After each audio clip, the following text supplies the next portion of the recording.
First off, I want to say, don't ever let someone tell you that you can't haul a door for a toy hauler on the roof of a Ford Edge, because this is living proof that you can.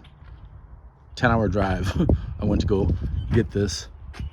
Well, I got a couple other things too, not just the door, but to embark on building this, my snowmobile homemade toy hauler from a $500 camper. We deleted the slide out. We're gonna gut it and make this a sled hauler.